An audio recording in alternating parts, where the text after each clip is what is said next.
सबको नमस्कार। मैं विक्रम। आज हम बात करने जा रहे हैं शास्त्रीय संगीत व सुगम संगीत की, यानी कि संगीत के दो भागों की। जैसा कि हमने पहले आपको बताया, गायन, वादन तथा नृत्य, इन तीनों कलाओं के समावेश को संगीत कहते हैं। संगीत जो है वह गायन और वादन, नृत्य तीनों से जुड़ा होता है। गायन इसमें प्रधान माना जाता है। और फिर उसके बाद मैंने आपको बताया था कि दो प्रकार का होता है, यानी कि दो भाग होते हैं इसके, शास्त्रीय संगीत और सुगम संगीत। तो आज हम इन्हीं की बात करने जा रहे हैं आपके समक्ष। पहले बात करते हैं हम शास्त्रीय संगीत, यानी कि क्लासिकल म्यूजिक। फिर आता है भाव संगीत, यानी कि लाइट म्यूजिक। तो उससे पहले आज हम बात करेंगे भाव संगीत की, यानी कि लाइट म्यूजिक की। ठीक है, लाइट म्यूजिक तो भाव संगीत, आपको नाम से स्पष्ट हो जाता है कि जो हमारे मन से उत्पन्न होता है, जो भाव मन से उत्पन्न होता है, वही लाइट म्यूजिक है, वही सुगम संगीत है। ठीक है, तो आज बात कर रहे हैं हम भाव संगीत के बारे में। ये संगीत उस संगीत को कहते हैं जिसमें शास्त्रीय संगीत के कठोर नियमों का पालन नहीं होता।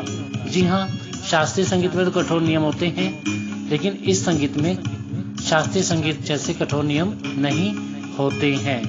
ठीक है, इसमें लय, स्वर और काव्य के जो शेर होते हैं, वह जन मनोरंजन की तरफ इनका झुकाव ज्यादा होता है। इनमें मतलब कि कोई भी नियम नहीं होता है। इसको हम अपनी भाषा में पक्का, इसको हम आम बोलचाल में जन मनोरंजन का संगीत भी कह सकते हैं। खास दिन त्योहारों के गीत, लय, लोकगीत, भजन, फिल्मी गीत, शादी विवाह के गीत आदि इसमें इस श्रेणी में आ जाते हैं। ये हल्के फुल्के गीत होते हैं जो आम जनता को, जो व्यक्ति हैं, उनको आसानी से समझ आ जाते हैं। इसको समझने के लिए किसी भी विशेष ज्ञान की आवश्यकता नहीं होती है।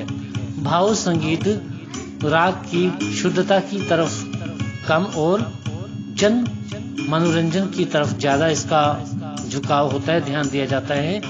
यही कारण है कि ये जन साधारण की समझ में आसानी से आ जाता है। आपको समझ आ गया होगा कि संगीत जो होता है बिल्कुल हल्का फुल्का होता है, इसमें कोई नियम नहीं होते।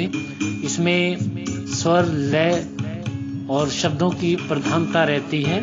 जो काव्य है उसकी प्रधानता रहती है, और ये हर एक व्यक्ति के मन से जुड़ा होता है। आप जब शादी विवाह में जाते हो या घर पर आप देखते हो, सॉन्ग सुनते ही हमारे पाँव थिरकने लग जाते हैं। हालांकि किसी को म्यूजिक का ज्ञान है, उसके भी, जिनको नहीं है उनके भी। तो ये जन साधारण की तरफ ज्यादा इसका झुकाव होता है, किसका? सुगम संगीत का, यानी कि भाव संगीत, लाइट म्यूजिक का। और अब हम बात करने जा रहे हैं शास्त्रीय संगीत। देखो, नाम से स्पष्ट हो जाता है शास्त्रीय संगीत, यानी कि शास्त्र पर आधारित संगीत, शास्त्र के नियमों में बंधा हुआ संगीत जो होता है शास्त्रीय संगीत कहते हैं। ठीक है, इस संगीत का अर्थ है शास्त्र पर आधारित संगीत। ठीक है, जो संगीत स्वर, ताल, राग और लय आदि में बंधा होता है, उससे हम शास्त्रीय संगीत कहते हैं। इसमें लय भी निश्चित होती है, ताल भी निश्चित होती है, स्वर भी जो होते हैं वो निश्चित होते हैं। इस संगीत को सिर्फ वही व्यक्ति समझ सकता है जो संगीत के बारे में जानता है। जैसे आप लोग अब विद्यार्थी हैं, तो आप लोग इसको आसानी से समझ पाओगे कि शास्त्रीय संगीत क्या होता है। मेरे टॉपिक कराने के बाद कि आपको लगे, आपको किसी से पूछने की आवश्यकता नहीं है कि शास्त्रीय संगीत क्या होगा। ठीक है, संगीत शास्त्र द्वारा निबंध होता है, यानी शास्त्र द्वारा ही बंधा हुआ होता है। इसकी जो गायन शैलियां हैं, वो दूसरे शब्दों में जो गायन शैलियां हैं वो अलग हैं, जैसे टप्पा, ध्रुपद, धमार, ख्याल, राग। ठीक है, ये ठुमरी, ये आदि जो शैलियां हैं, ये शास्त्रीय संगीत के अंतर्गत आती हैं, क्योंकि ये नियमों में बंधी हुई हैं। ठीक है। उसमें तो क्या था, शादी विवाह के गीत थे, लोकगीत थे, भजन थे, शब्द थे सुगम संगीत में। लेकिन शास्त्रीय संगीत में इसकी शैलियाँ जो हैं, गायन शैलियाँ ध्रुपद, ठुमरी, टप्पा, ठीक है, ख्याल, राग ये आदि आती हैं। और स्वर, लय, ताल आदि नियमों में यह बंधा होता है। इसका पालन इसको कराना पड़ता है। इसको आम भाषा में हम पक्का संगीत भी कह देते हैं। ठीक है, साधारण जो भाषा होती है, आम जो बोलचाल, उसको हम पक्का गाना भी कहते हैं। इसको पक्का राग है, पक्का ख्याल है, क्योंकि ये नियमों में बंधा होता है। जो सुगम संगीत है वो नियमों में नहीं बंधा होता। और इसका झुकाव जो है जन मनोरंजन की तरफ नहीं होता। ये जो संगीत के जो प्रेमी होते हैं, जो संगीत के विद्यार्थी हैं, जो संगीत का ज्ञान रखते हैं, उन्हीं के लिए, उन्हीं को समझ में आता है कि शास्त्रीय संगीत क्या है। इसको समझने के लिए संगीत का जो ज्ञान है होना जरूरी है, जैसा कि आप लोग पा रहे हैं। भाव संगीत की तरह शास्त्रीय संगीत को भी जो है अलग गायन शैली में बांटा गया है। जैसा मैंने पहले बताया था, कौन कौन सी, ध्रुपद, धमार, ख्याल, ठुमरी, टप्पा आदि जो शैलियां हैं वो इसके अंतर्गत आती हैं। और इसके नियम, समय, लय, ताल ये सारी चीजें जो हैं वो क्या होती हैं, बंधी होती हैं। और इसमें समय भी जो है बंधा होता है कि ये राग इस समय का है, ये राग इस समय का। आपने इसके बारे में सुना होगा। आगे हम जब आपको राग कराएंगे तो आपको और भी इजली इसको समझ में आसानी रहेगी। ठीक है, शास्त्रीय संगीत के मुख्य जो नियम है वो कभी बदलते नहीं है। ठीक है, शास्त्रीय संगीत को दो भागों में बांटा जा सकता है। ठीक है, पहले हमने सुगम संगीत की बात की थी, फिर हमने शास्त्रीय संगीत की बात की, और यानी क्लासिकल म्यूजिक की बात की। अब इसमें क्या है कि शास्त्रीय संगीत यानी क्लासिकल जो म्यूजिक है, इसको हम दो भागों में भी बांट सकते हैं। कौन सा, सिद्धांतिक, जी हाँ, सिद्धांतिक यानी कि थ्योरेटिकल संगीत। ठीक है, थ्योरेटिकल म्यूजिक। और दूसरा है क्रियात्मक यानी प्रैक्टिकल म्यूजिक। ठीक है, पहले हम सिद्धांतिक यानी कि थ्योरेटिकल की बात करते हैं। यह संगीत जो है का लिखित भाग होता है। इसमें संगीत जो है लिखित रूप में रह सकता है। अब संगीत जो शास्त्रीय संगीत है उसको आप एज इट लिख कर नोट्स में रख सकते हो।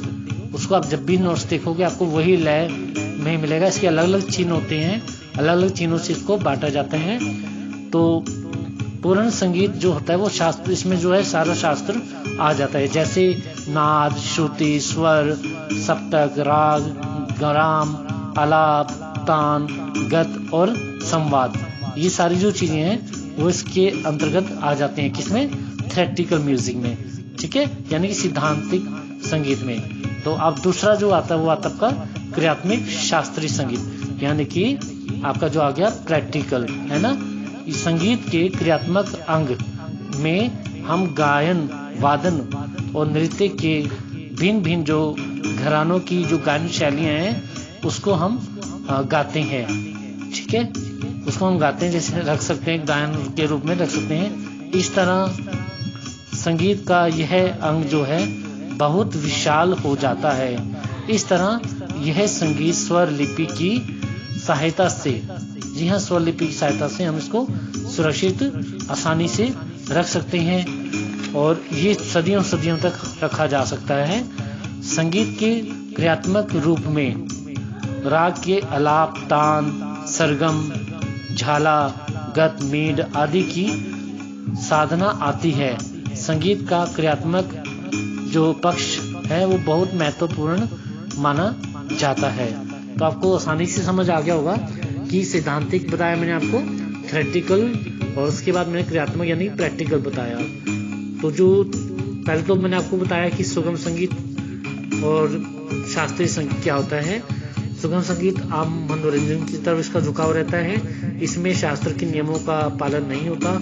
ये शास्त्र के नियमों में बंधे हुए नहीं होते। इसको आम व्यक्ति भी समझता है, गा सकता है, बजा सकता है। उसके बाद हमने बात की शास्त्रीय संगीत की, जो नाम से स्पष्ट है शास्त्र पर आधारित होता है।